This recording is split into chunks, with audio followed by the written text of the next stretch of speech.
Welcome, welcome. Ziggy1X here with another new reincarnation video. Welcome. Facing the Ziggy1X past here is with the another responsibility of the one reincarnation who video. desires to change it.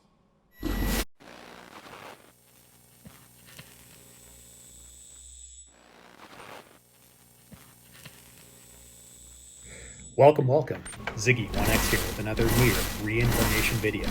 And there's a few things I wanted to talk about.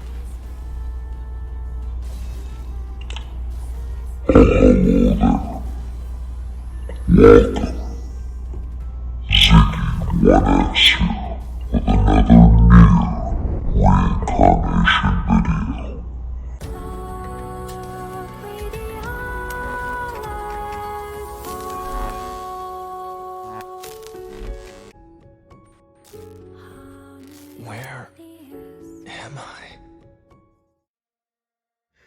Welcome. Ziggy1X here with another NieR reincarnation video. And I hope you all enjoyed that intro that I put together.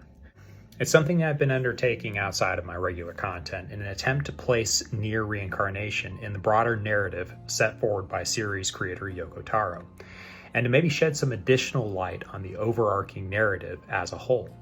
This being a mobile title means that it is not a mainstream title like some of the other entries are. Some will argue that it is less important because of this, but I will argue on the inverse of that moving forward that it is.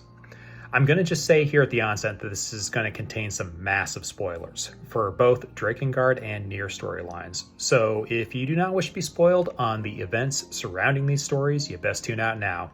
With all warnings set forward, let's move along, shall we? So, how does NieR reincarnation fit into the overarching lore set forward by series creator Yoko Taro? Furthermore, can it be considered as part of the DrakeNier and NieR continuity? And if so, where does it line up with these previous iterations of the story? So before diving into these and other questions, I must also note that at the time of this recording, we are currently on the home stretch of the Sun and Moon story arc, and I am sure there will be no shortage of relevant information in this closing act, as well as scattered throughout the story moving forward. Since this is a mobile title with a years-long roadmap, some relevant kernels will certainly come to light that are not covered in this video, so I will add that user mileage may vary, as I am so fond of saying. So, DrakeNier and NieR, they span multiple titles, IPs, and even artistic mediums ranging from the mobile title, NieR Reincarnation, to the past console titles such as DrakeNier 1 and 3, as well as NieR Replicant, Final Fantasy XIV, dramatic audio, stage plays, musical concerts, novellas, and of course NieR Automata, just to name a few. Yes, you heard me correctly. There are critical aspects of narrative and lore contained within live stage performances, obscure, seemingly unrelated stories, and even casually dropped in interviews by Taro himself. If you want to see more evidence of this, look up how androids can mimic human reproduction in the NieR timeline, just as one example of this.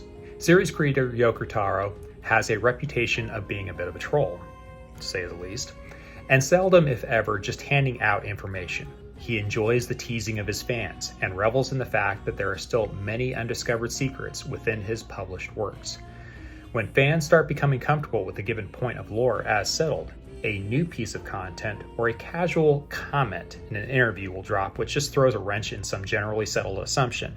And then it is back to the drawing board for the tinfoil hat brigade to dredge up more info on the new theories spurred on by these new bits of knowledge. The crazy part about all this is the man is deliberate in his dissemination of new information. So fans have just come to take Taro at his word in matters such as these.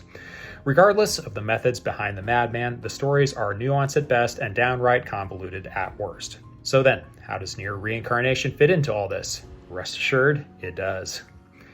To understand this, we need to take a quick jaunt through the story as it stands at this point.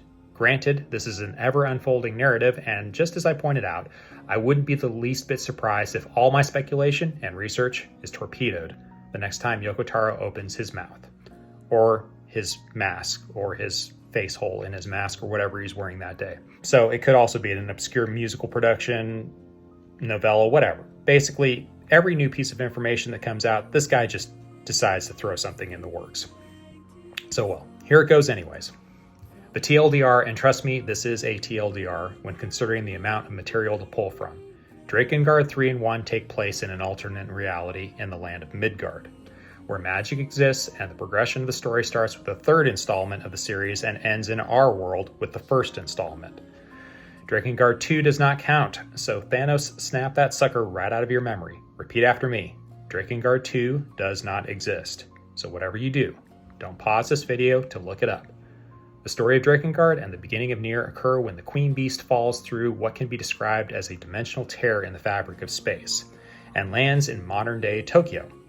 As we have come to expect from Taro, the Queen Beast is defeated in our world by the protagonist and his dragon. Then they are promptly blown up by the Japanese Air Force. So, happy endings for everyone. To add insult to injury, the rapidly decomposing body of the Queen Beast, an extra-dimensional wrathful god of sorts, all bent on destroying humanity, converts into an airborne substance known as maso. It is this substance that introduces what can be called something akin to magic in our world, but also brings with it a strange disease known as white chlorination syndrome. When infected, one is given the choice to serve the wrathful gods as a mindless drone, called Legion, or to be turned into a pillar of salt. Don't read too far into this one. It certainly is not a reference to Lot and the destruction of Sodom and Gomorrah or anything else that may be found in the New Testament. Anyways, this leads to our first entry in the NieR storyline, or our world in NieR Replicant. Project Gestalt is where the soul is separated from the body, and a clone is made called a replicant. The soul, in turn, is placed in hibernation in hopes that all the white chlorination, Legion, and intelligence referred to as Red Eye would be eliminated by the newly minted replicants and their android handlers, thus paving the way for the Gestalts, or the souls, to merge again with their replicant bodies, in the world free from white chlorination and the dangers of Legion. Unfortunately, Project Gestalt did not iron out all the kinks, and the replicants began to gain sentience, apart and independent of their Gestalts. Having no host to occupy, Gestalts start to go mad and turn into what are called shades, which are actually among the majority of the enemies our heroes face in this story. So essentially, the replicant clones were created to save humanity and instead end up killing them off bit by bit. Again, happy endings for all. Lots of other stuff goes down that is covered in considerable depth in a bevy of other content available on the web, but the long short of it is that Brother NieR is charged with restoring the Gestalts to their replicants using 2 grimoires. That, when activated in tandem, would force all the Gestalts back into their respective replicants all at once. Again, this can only be achieved after white chlorination has been eliminated, as it is a disease of the soul more than the body. Matters are further complicated by Brother NieR sacrificing himself to save Kaine, defeating the original Gestalt, known as Shadow Lord, and destroying one of the grimoires. So basically slamming the lid on Project Gestalt, thus forever ending humanity's chance to beat extinction. Brother NieR is dubbed the World Ender, as it is he who effectively ends humanity. But nobody knows this anymore, as he is erased from the collective memory of the world when he gives his own life to save Kaine. And as an aside for this, you actually have the choice to delete your save file in Replicant, and that's essentially what erases Brother NieR from the world, his memory. So fun little factoid there. You also get the chance to do the same thing in Automata as well, but that's for a different purpose. Okay, so moving on. Unfortunately, replicants follow the same life cycle as humans, but cannot reproduce. The original Gestalt of the replicant is needed for the android caretakers to create another, and if the Gestalt ceases to be, then so too eventually does the replicant. This is further complicated by a disease affecting replicants called the Black Scrawl. It's complicated, so let's just say that many years down the road, when the last Gestalt finally dies, so too do the replicants. The book is finally closed for good on humanity. Or is it? Okay, this next part is what loosely goes down between Replicant and Automata, so let's smash this out real quick. Androids basically fill the role of humanity once occupied. They fight a little, then they get over it. Then the aliens invade on July 4th and start wiping out entire cities of androids. Don't ask me what this is a reference to, some other obscure piece of Hollywood fluff, no doubt. But anyways, moving on. Without the future of humanity to safeguard, androids had been, up to that point, left mostly without purpose. However, with a new external threat looming large, they juice up and jump into the action. So remember a few seconds ago when I implied that humanity might not be entirely extinct? Well, enter Emil. You know, Skeleton Boy. Well, again, the TLDR on this creepy little guy, he merged with the body of his sister during the events of Replicant, both of whom are essentially juiced up superhumans, and he took over her body. That is where the creepy mask comes from. He actually was a little boy at one point of the story. Anyways, Emil and maybe one other is the last actual sort of humans left after the failure of Project Gestalt. Emil declares a one-man, skeleton, creepy mask guy, whatever. He declares a one-man war on the alien invaders. Cloning himself an obscene number of times, he basically single-handedly repels the invaders. Mad props, gotta hand it to the guy. At another point during this invasion, the aliens begin mass-producing machine life forms to wage a proxy war on their behalf against the android defenders. Unfortunately for them, the machines go all Skynet and overthrew their alien overlords. By the time we arrive at Automata, the aliens are long dead and the machines are now all over the place. Too bad the androids don't know that the aliens are gone. Jump ahead to NieR Automata now, where androids presume they have fought off several alien and machine attacks. It is presumed by Yorha that humanity has fled to the moon, awaiting the android victory against the interlopers, for the glory of mankind.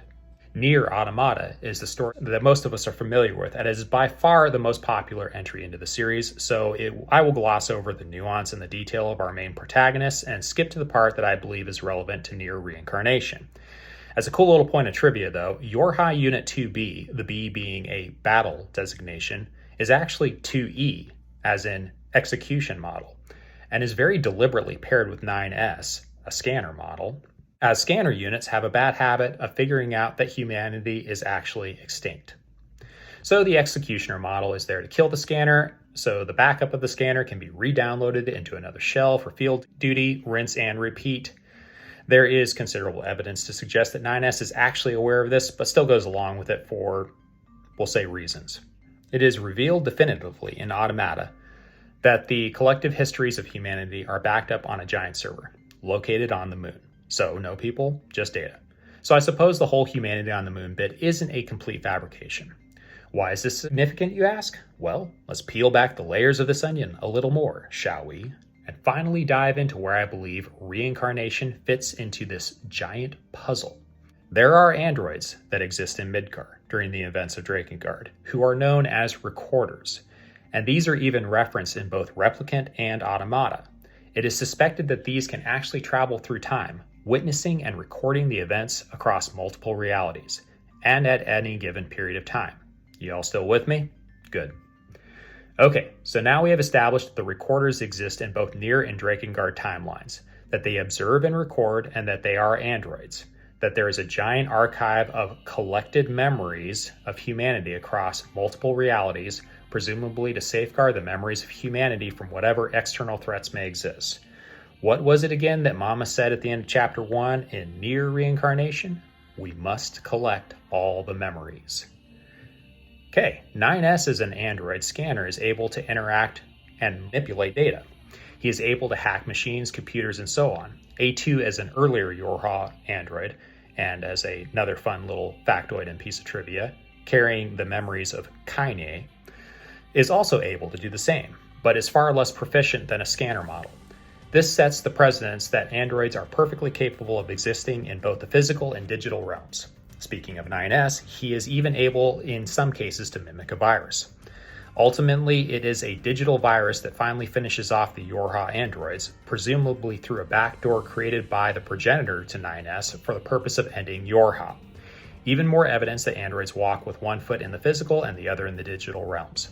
All this stands as sufficient evidence to suggest that androids can not only build and maintain a record of the entire history of humanity, but interact with it as well within the realms of the digital.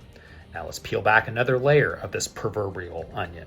In Replicant, the clones, or replicants, were made to act as eventual hosts for the souls of humanity to re-inhabit. When these started gaining sentience apart from the souls that should possess them, it created some problems, if we are putting it mildly. Saying that the data inside a giant living database of the collected memories of humanity couldn't experience similar problems isn't much of a stretch. In fact, it is an inevitability, by my humble opinion. Now we come to where I believe NieR reincarnation fits into this whole smorgasbord of continuity, so let's finally dive into the cage. Let's assume, shall we, that the cage is a giant database that comprises the collective memories of humanity, spanning multiple dimensions. Within the cage are memories of those who have lived and died. Some lived in worlds of magic and fanciful creatures, others lived in worlds dominated by technology and science. While these worlds and stories exist in continuity, they also exist all at the same time. A supreme AI, or android overseer, then could pluck one memory from any given point in time and force it to interact with another memory. That either takes place in the future of its own timeline or that of another dimension's memories, as well as with any past it desired. This is plausible under the circumstances, as we have established in this explanation, but then we are left to ask the few follow-up questions such as why an overseer AI would do this, and what would qualify a specific candidate or memory to perform this task. We are given several pieces of information for this first question throughout the story of NieR reincarnation, stating that the Black Crows in the very first memory of Rion and Deimos. In this, the two companions are seen interacting with a memory that is corrupted by the Black Crows, and as a result of this corruption, the two protagonists are slain by the bandits. Then, Mama, using Lavanya as her tool, intercedes and banishes the Black Crows, thus setting the memory back on its proper course, where the bandits are the ones defeated. It is also worth pointing out that since we are talking about the Crows, there are a couple other interesting bits to support this claim. Namely, whenever you interact with one of them during the course of your jaunt throughout the cage or a memory, they either glitch out or they corrupt a part of the memory. Another fascinating bit that may have been overlooked by many is that there are the sister crows that appear in the Sun and Moon story arc. These two crows are some of the few that wander the cage and are not confined to specific memories. Additionally, they have gained sentience of a sort, enough to where one sacrifices itself to protect the other, and the surviving crows give up her will to live once her sisters perished, adding again to the theme of sentience appearing in all sorts of unexpected and inconvenient places. It can be assumed that the Black Crows are the glitches in the system, and that Mama has to co-opt another memory from time to time to, let's say, defrag the system. There is no clear reasoning for this that is given in the narrative. I would expect that Mama plays it real careful and wishes her own touch to be as light as possible, so not to throw the whole gig.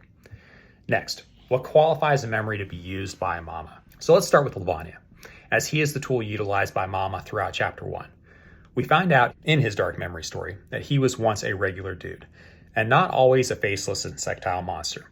His life ended when a bitter coworker pushes him in front of an oncoming train, and then the man awoke again as the creature from his favorite video game, forever miserable, starving, and in search of regaining his humanity.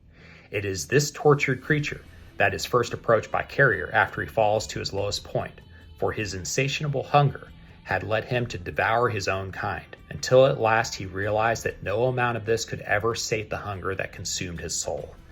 For those of you not in the know, Carrier is basically the Windows Mobile version of Mama. So the Carrier takes advantage of this creature at its lowest and recruits him to set to the right the memories that have been corrupted by the Black Crows, the memories contained within the Black Scarecrows. In return, he would be allowed to feast upon the dreams of a human girl named Theo. Theo, a kind-spirited kindred spirit with Lavanya, much unlike Lavanya, who was not a very kind spirit. She was tormented continually in life, and her dreams were nothing but pain. Lavanya's offer to take these painful memories from her was a blessing by her reckoning, so the two set out to do the Carrier's will. Everything is going swimmingly until Lavanya begins to care for the little girl. His focus begins to shift away from satisfying his own hunger to helping her. I suspect that Theo actually was supposed to die at the end of the Monster Lavanya story arc. Lavanya fighting Carrier on her behalf was not according to plan, and Carrier made a critical error by bringing attention to the Supreme Being that governs the cage. Thus, his administrative protections were revoked by the administrator, Mama, and Lavanya was able to defeat him. It is here that Mama meets Lavanya for the first time. with Lavanya now possessing the body of Fio, as we meet him at the beginning of NieR Reincarnation. The rest is straightforward enough, and Mama convinces Lavanya to part with his own memories so that she can gain his trust and use him to restore Fio to her proper body, all while defragging the database a little bit more for good measure. At this point, we learn that both Lavanya and Fio were two broken parts, but also kindred spirits. They were interchangeable in many ways. Even in Fio's world, the monster Lavanya existed as a tale to scare little children, as shown most recently in the Recollections content. These two were inextricably tied together. Now we move on to Chapter 2, where a very similar theme is set. Enter our new protagonists, Hina and Yuzuki. While their story at this time is still yet to be completed, it is strongly implied that they are either estranged siblings or that the circumstances are so similar that they are interchangeable stand-ins for one another, not unlike that of Lavanya and Fio. Both are broken, much like Lavanya and Fio. Both are offered what they want most. In their case, it is a chance to change the past that led to the horrors of their present, while for Lavanya and Fio, these latter were offered what they wanted most. For Lavanya, it was to sate his hunger, and for Fio, it was to forget the pain of her life. No similarity here, people, just move along. In most recent memories of Marie and Yuri, we see a futuristic, fantastical cityscape where AIs rule and the city is at war with a mysterious foe. The protagonist comments to their handler, AI, Mama or Papa depending on the character chosen by the player, about how it was possible to see the memory of a future world. Well, as stated before, this is not terribly difficult if the past and the future exist side by side. All one needs to do is take a little horizontal hop with the help of a supreme AI and voila! The future is ripe for the viewing. I will also point out that there is a whole lot of glitching that takes place in the cage proper, whether it is in one of our protagonists confronting a painful past memory, an overlapping journey that was attempted by another, or just simple shenanigans that all of our computers get up to when we really need to defrag the drive. Touching more specifically upon the individual memories, as implied earlier, they seem to vary between the continuity of DrakeNier and NieR.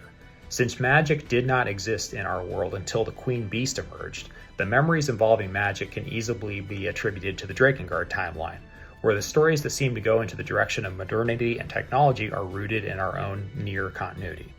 There are some special mentions that might see more development as the story progresses in NieR Reincarnation, namely in 063Y and F66X, or as I like to call them, Mocha Joe and Vanilla Jane. These set of memories are deceptive, as it has a direct tie to Drakengard in their struggle against the flowers, but also to events in NieR. Remember, Zero had one of these flowers growing out of her eye, except it is called a lunar tear. It is also sentient and acts as the primary antagonist of Drakengard 3. We also see one of these in the final ending of NieR Replicant, placing these lunar tears firmly in both dimensions. All this aside, F66X possesses some ability to use magic, but her entire society is made up of clones, with implanted memories. Yeah, this is sounding very Replicant now. So these memories take place in a time of incredible technologies where clones, not unlike replicants, fight the battles to save humanity from the threat of the flowers or lunar tears, which were originally created in a lab from some kind of sample. One of the reasons why I find the story of these two so compelling is because it could just as easily take place in the Drakengard continuity or the NieR continuity. Why do I say this? Well, big reason. F66X in Record Garden of Paradise is pregnant. This is not possible for a replicant, as we have established. What I would say because of this is that this takes place in actually a future timeline of the Drakengard series, as there are flowers and there are no replicants. But there's also high technology and cloning taking place, which was never seen in any of the Drakengard games. What this would suggest is that the story of Drakengard is not over, and that we are in fact seeing a continuation of that story played out in NieR Reincarnation. But I will move on past that. Another mention is Noelle. She is a clone of a human who is capable of absorbing memories. She also exists in a time where the machines roam the landscape, and her progenitor appears to be a human infused with Maso, as well as the DNA of a certain dragon that fell when the Queen Beast was destroyed over Tokyo. This might actually make Noelle the last human on the planet, as the machines did not emerge in earnest until after the last Gestalt and replicants had died off. There are even clues of her clone sister turning into pillars of salt. Does this sound familiar? Anyways, There are many other kernels that can be gleaned from the story of reincarnation for those savvy enough to place them into the broader lore. But I don't have the patience, and likely the rest of you do not have the time to sit around listening to me yammer on about all that. Suffice to say, this is still, despite it being a mobile entry, a Yoko Taro story. And I'll eat my shorts if every little bit of this story isn't painfully deliberate. But hey, that's why we love it so much.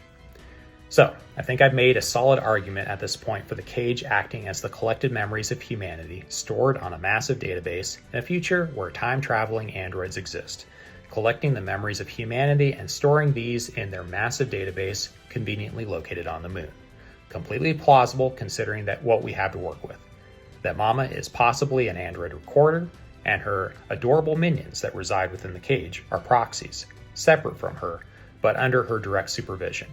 Even in the shooting minigame, we see Mama taking part in a bullet hell sequence, not unlike that when 9S is hacking a system to manipulate data in Automata. The evidences are sprinkled throughout the entire experience for those with the knowledge and patience to piece them together, and thank goodness there are those brave pioneers out there who have paved the way to make this little intellectual endeavor of mine a whole lot easier to digest. So, in summary, my suspicion is that NieR reincarnation takes place at any point after the alien invasion, under the supervision of the recorders. This explains the crossover events and collaborations as well, and even the Final Fantasy XIV collaboration as is explained by this, as NieR stories appear within this title. Since the recorders are essentially interdimensional life forms that can travel through time, it makes the specific timing of NieR reincarnation more vague, and perhaps less important. Though I strongly suspect that the database or cage exists at a static point in time, with recorders traveling to and from this point to retrieve and deposit their collection of memories. So, I hope you all enjoyed this. It was a blast to put together, and I learned a whole lot. On the upside, I now have a deeper appreciation for the care put into these games, and let's just say they do tie into the much larger story, and you see evidences of that throughout. So, all right then, let's wrap this up. Where do you think that these memories line up in the Drakengard or NieR continuities? Is it plausible that the cage is the collected memories of humanity? How far into the weeds do the rest of you have to go to find this out in Yoko Taro's works? So let's continue this conversation in the comments. Like and subscribe for more NieR reincarnation content, and I'll see you in the next video. Peace out and good night.